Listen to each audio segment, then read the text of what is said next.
The village of Nkata was known for its rich culture, fertile farmlands, and serene, an Nkwa river that flowed through its heart. The people of Nkata believed deeply in their ancestors, the spirits that guarded their land and determined their fate. But beneath the surface of their tranquil existence, dark forces sometimes stirred, and when they did, the consequences were often horrifying. Chimezie, a farmer in his mid-30s, was well known in Nkata. Chimezie has always been an ambitious man, but in the recent times, he had fallen into a desperate situation because the rain has failed to fall for 2 years in a row in Nkata, and his crops had withered under the unforgiving sun. His once thriving farmland now lay barren. Chimezie had begun to fear for his future. He had no wife and no children. Women had started to whisper his name with pity at the market. To make matters worse, his father, a once respected elder, had died with nothing to leave behind except a crumbling heart and a legacy of poverty. One day, as Chimezie sat by the Nkwa River, watching the shimmering water, he was approached by a man known as the Ezenwa.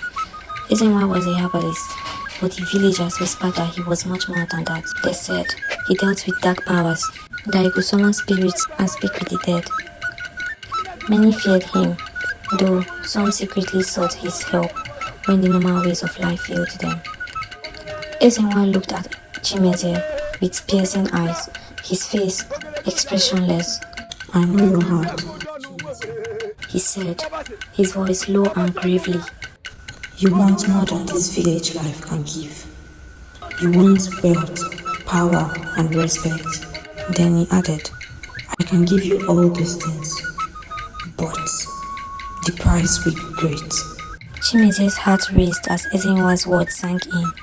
He had heard of men who had made pacts with dark forces to gain wealth and power, but those stories always ended in tragedy. Men losing their families, their sanity, or their souls. Still, the thought of living the rest of his life in poverty, scorned by the villagers, haunted him. "What is the price?" Chimezie asked, his voice barely above a whisper.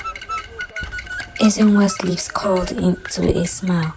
"Your manhood," he said simply. Chimezie recalled in shock. His manhood? It was unthinkable. The essence of his being, his pride, the part of him that carried his legacy into the future. How could he give that up? Ezenwa told him that he had just 7 days to think about it, and he left. As the days passed, the idea began to gnaw at him.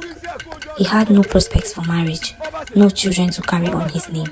What use was his manhood in the world of poverty and shame? He asked himself. On the 7th day, Chimezie returned to Ezenwa.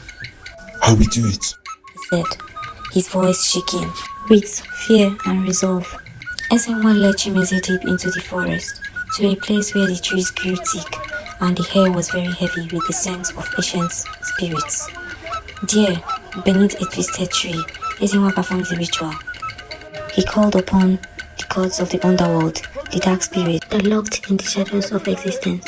Chimezie felt cold hand brush against his skin, and in that moment, he knew there was no turning back.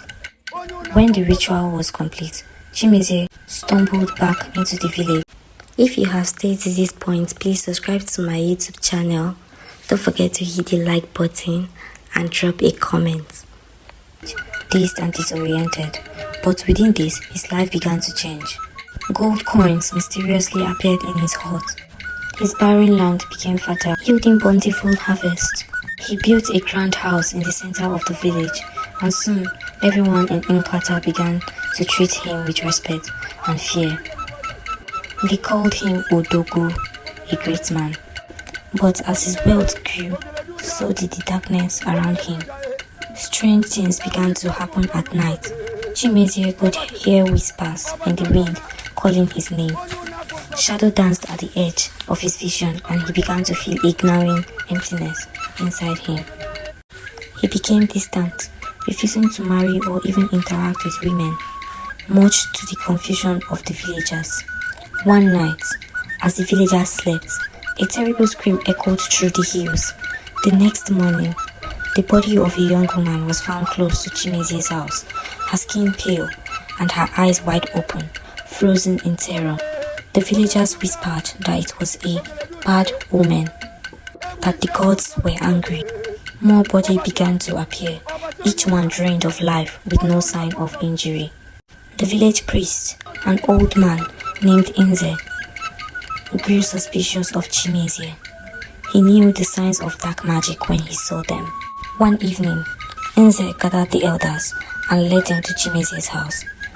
There, they confronted him, demanding to know the truth. At first, Chimezie denied everything, but as the accusation grew stronger, the hair around him seemed to thicken with an unnatural presence. The shadows in the house twisted and squealed, and suddenly a voice that was not his spoke from his mouth. It was deep, ancient, and full of malice. You think you can define me? The voice hissed. He gave himself to me willingly. Now he is mine. Elders stepped back in horror, realizing that Chimezie had become possessed by the spirit of the ritual. In desperation, Nze called upon the ancestral spirits to intervene. A great wind swept through the house, and the shadows writhed in agony. But the dark spirit had claimed Chimezie was too strong. Nze applied more forces on him, and at last, Chimezie's body collapsed to the ground. Lifeless, his face twisted in eternal torment. The wealth he had gained all vanished as mysteriously as it had come, and his grand house crumbled into ruins. Chimezie's name became a curse, and nobody in Nkata village ever spoke about him again. But sometimes in the dead of the night, when the wind howled through the trees, the villagers would sometimes hear the faint whispers of a man who had traded his soul for power and paid the ultimate price. This is your sign to subscribe to my YouTube channel. Thank you. Love you guys. Bye.